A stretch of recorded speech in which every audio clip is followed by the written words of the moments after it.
I first made my millions of dollars. The first time I ever became a millionaire was with Webcam Studio. Oh, really? I didn't know that. Yeah, this is how I first ever made money. I mean, I was a kickboxing world champion, but kickboxing's not boxing, right? Yeah. So I'd make like $100,000 a fight. You fight 2 or 3 times a year. You pay 20% to your manager. You pay taxes, but you're not rich. So you get like 30 to 40% of the money. Yeah. And I didn't consider myself rich, like 30, 40 grand chunks, twice a year, maybe 3 times a year, living in London. London rents, need a car. You're trying, you're not rich in any way. And that's actually the reason I retired, because I woke up one day and I thought, I'm giving 6 hours a day of absolute focus and energy to this. And I believe I'm smart enough that if I put that much tenacity into something else, I can be a multimillionaire. I truly believed that. I was like, I've realized now I've reached the pinnacle of kickboxing. My choice is either to change over to MMA, which I was offered to do earlier in my career, but at the time, the kickboxing contract paid more money. I had to pay the bills, so I went with kickboxing. Change over to MMA, learn to wrestle, change over to UFC, blah, blah, blah. But this is also like 7, 8 years ago where even the UFC didn't pay the money it pays now. But the UFC still doesn't pay that much money from what I understand. No, if you're like top 5 or champion, yeah. But most of the dudes you're going to see there in the prelims, they're getting 10 grand a fight, 9 grand a fight. It's nothing, right? So it'd be like starting my career all over again. And at the age of 28, I thought, I don't have the gumption to start again. I've been through hell for this. I've broken my hand 8 times. My ribs have been broken. I don't want to do this all over again. So what do you do when you realize that, hey, maybe I don't want to keep fighting? I decided to get rich. What does that mean to you? When you're sitting there, you're getting, $30,000, $40,000 kind of net on a per fight basis.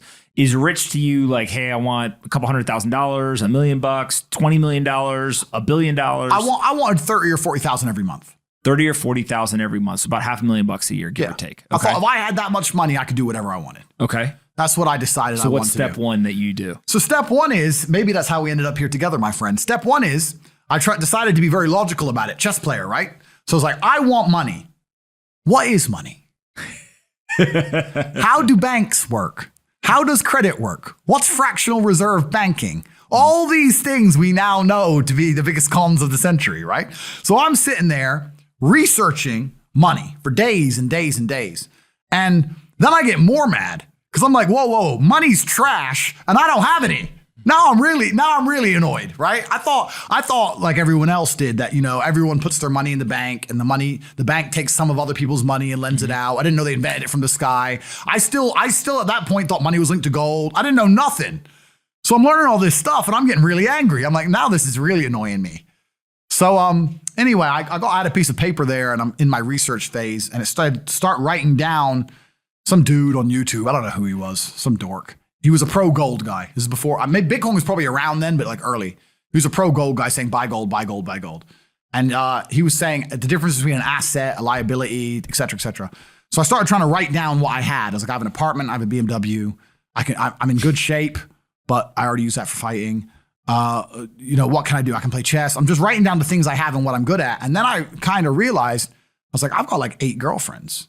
But because I was traveling the world, and if you win, you get a ring girl. It's kind of like she's banging the winner, right? You win a world title, you get to choose the ring girl you want. It's pretty easy, right? So I had a girlfriend in Slovakia, I had a girlfriend in France, I had a girlfriend in England, all these girlfriends. Do they know about each other? No. Okay. But they find out pretty soon. So I had all these girlfriends, so I'm like, maybe I could open a strip club and like be a pimp, and, be a gangster about it, And then that opening strip club that's literally the first thing you thought about was opening a strip club? Well, I thought I have these beautiful girls. How can this is before like Twitch existed. So I was like, what can I do with these hot girls? I was like, it's just an asset, right? There's these girls and a lot of them were messaging me. They thought I was this millionaire world champion. They all wanted to come London, live with me and thought I was a big boy millionaire and all this stuff.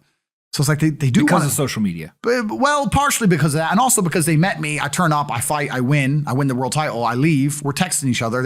They assume I'm this big boy, right? So I'm kind of like, what am I going to do? What am I going to do?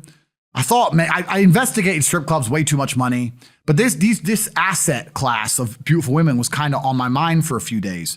And then by absolute coincidence, I stumbled upon somewhere on the internet.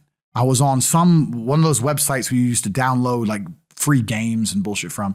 And in the corner somewhere it said, hot girls want to talk to you now or something. I said, hot girls. So I clicked on that, not because I was interested, but because I thought I have hot girls. And it was one of those webcam websites.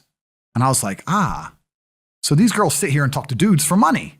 So I'm going to get my girls to And they're naked. They're just talking. How does it work? It's 50-50. I mean, it depends on the girl, depends what she wants to do. But the majority of the job is not based around being naked. The majority of the job is based around being entertaining and being easy to talk to. And the guys who are talking to you need to find you, that you need to remember their name, remember their dog's name. You have to be smart. You can't just be a girl and be a bimbo and be naked and make money. You have to be really smart, charming, interesting, happy all the time, positive. Mm-hmm. And I thought, I'm going to try this. So I messaged all 5 of my girlfriends, told them I had a job for them, explained to them what I was going to do. I was going to launch this company.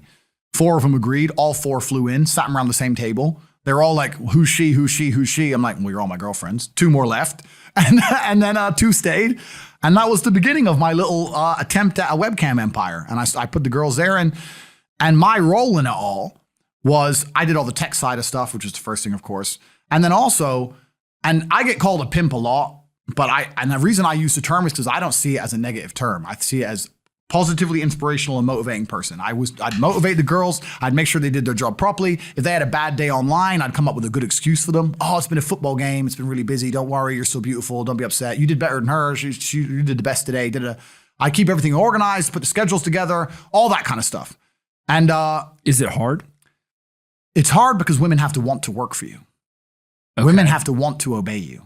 That's what's hard. And you don't do that. This is one of the biggest misconceptions. I really want to clear this up. People in the movies and stuff, pimps are like aggressive, mean men. Complete opposite. Pimps are more like James Bond. James Bond's a pimp. He sleeps with a girl to get information. He doesn't care about her.